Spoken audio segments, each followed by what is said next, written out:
There is a black and white photograph of Kenneth standing in sunlight beside a prairie railway station. He is loose-limbed and smiling, happy maybe, or at least unconcerned about the journey he seems poised to take.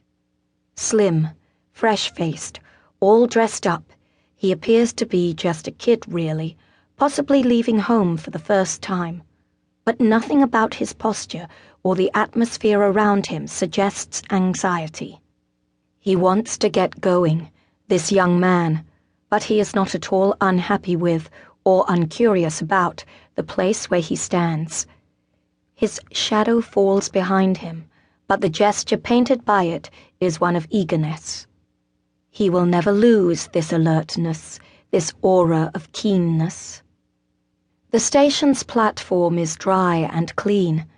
There have not been any recent bouts of snow, but Kenneth's overcoat and his gloves and scarf suggest that it is cold.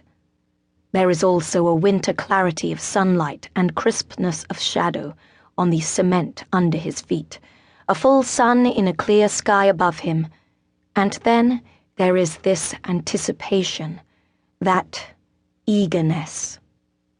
A cable telegraph sign is just behind his left shoulder. It could be he has sent or has received some sort of message, a declaration or a summons. Perhaps he will be gone from the place where he stands, and quite soon.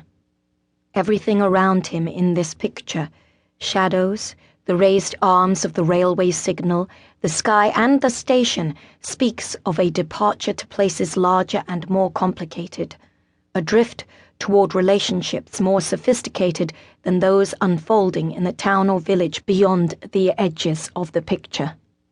An entrance into commerce, perhaps, or maybe sudden fame. It is not at all hard to imagine Kenneth gone, the quay empty, and the photographer, whoever he or she may be, turning away, walking back into a town that has already begun to fade. But Kenneth is older than he looks in this image. He has already taken and abandoned several points of view. He has been to Paris, Milan, Madrid. He has been educated by museums and instructed by teachers. He has met, briefly, certain celebrated artists. He has visited important monuments and gazed at significant landmarks. He has gathered all of this together and has brought it with him to this stark place, along with a wife and 2 children. Yes, he is married and has children.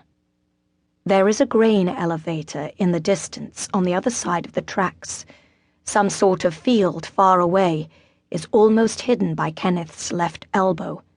He is not a prairie boy, but he has chosen this sky, this platform, and everything beyond it as a background to his daily life, and he has become familiar with returning to such a landscape after completing projects in the outer world.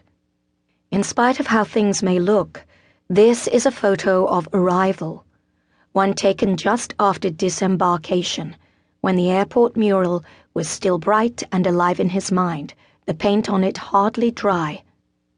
If he were to close his eyes now, the figures he has created would stare back at him, a questioning congregation, wondering where he has gone.